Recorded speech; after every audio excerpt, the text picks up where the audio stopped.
Hey, welcome. Today, we're going to jump right into two of the most fundamental concepts in corporate finance: equity value and enterprise value. And trust me, understanding the difference is absolutely crucial for anyone who wants to truly figure out what a business is worth.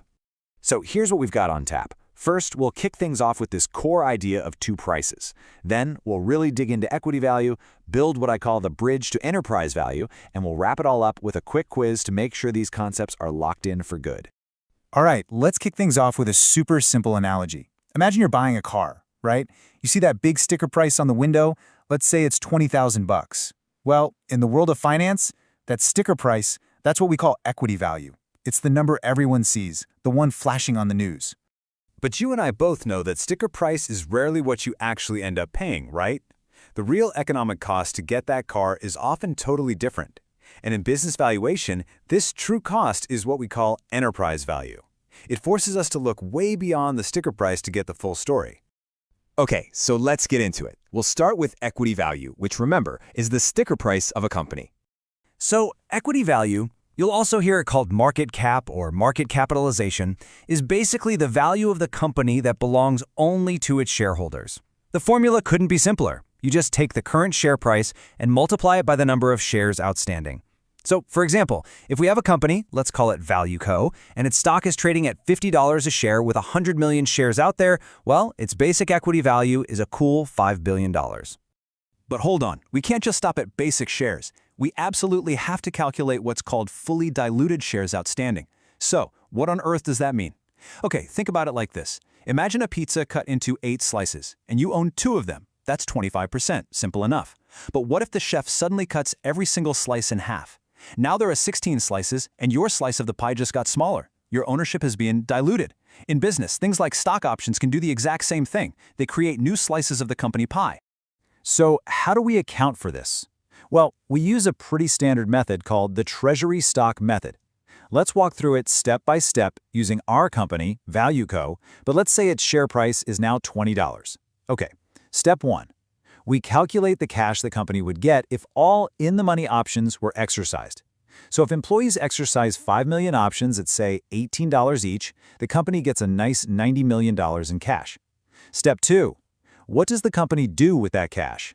It uses that $90 million to buy back its own shares at the current $20 price. That means it can repurchase 4.5 million shares. Step 3. Now we find the net new shares. The company issued 5 million shares, but it bought back 4.5 million, leaving just 500,000 new shares floating around. And finally, step 4. We add those new shares to the basic share count. So, 100 million basic shares plus our new 500,000 gives us a grand total of 100.5 million fully diluted shares. And just like that, you've successfully calculated the equity value. You've got the true sticker price of the company. But, like we talked about, the sticker price is just where the story begins. Now we're ready to cross the bridge from that sticker price to the true cost of acquisition. All right, this is it. This is the formula we use to build that bridge from equity value to enterprise value. You can think of it like we're adding and subtracting different planks to get to the real number. So, enterprise value equals our equity value plus total debt plus preferred stock plus non-controlling interest, and then we subtract cash and cash equivalents. Okay, let's break down why we add or subtract each of these pieces one by one. Our first plank is adding total debt. So, why do we add debt? Well, imagine you buy a house for $100,000. That's your equity. But it comes with a $400,000 mortgage. Your true cost isn't $100,000, it's $500,000 because you have to take on that mortgage. It's the exact same for a company. The buyer has to assume the company's existing debt, so it becomes part of the true cost. Next up, our second plank, preferred stock. The best way to think about this is like a silent partner. They don't get a vote, but they are absolutely promised a fixed dividend payment. Now, because preferred stock has features of both debt and equity, things like those fixed payments and a senior claim on assets, we treat it just like debt in this calculation. It's another cost the acquirer has to take on. All right, our third plank is non-controlling interest. And I'll be honest, this is probably the trickiest one to wrap your head around, so let's take our time. Imagine you own a lemonade empire. You own 100% of your main lemonade stand, but you only own 80% of a second, smaller one. Now, here's the weird part. Accounting rules say you have to report 100% of the profits from both stands on your books. But your equity value, your sticker price, only reflects the part you actually own. See the mismatch? To fix this, we have to add the value of that 20% you don't own. That's the non-controlling interest. That way, the value number on top matches the 100% profit number on the bottom. And finally, our last plank, we subtract cash and cash equivalents. Why on earth would we do that? Well, it's pretty simple. Imagine you buy a wallet for $50, but then you open it up and hey, there's a $20 bill inside. Your true cost for that wallet was really only $30. It's the same thing with a business. When you buy it, you get all the cash in its bank account, and you can use that cash immediately to pay down some of the debt you just took on, which directly lowers your net cost. Then there you have it. You've officially crossed the bridge to enterprise value. Now, to make sure all these concepts really stick, let's run through a quick review quiz. You ready? All right, question number 1. What is the formula for enterprise value, and what's the big idea behind it? How is it different from equity value? So, the formula is enterprise value equals equity value plus debt plus preferred stock plus non-controlling interest, all minus cash. And conceptually, while equity value is just that sticker price for the shareholders, enterprise value represents the true economic cost to buy the entire business.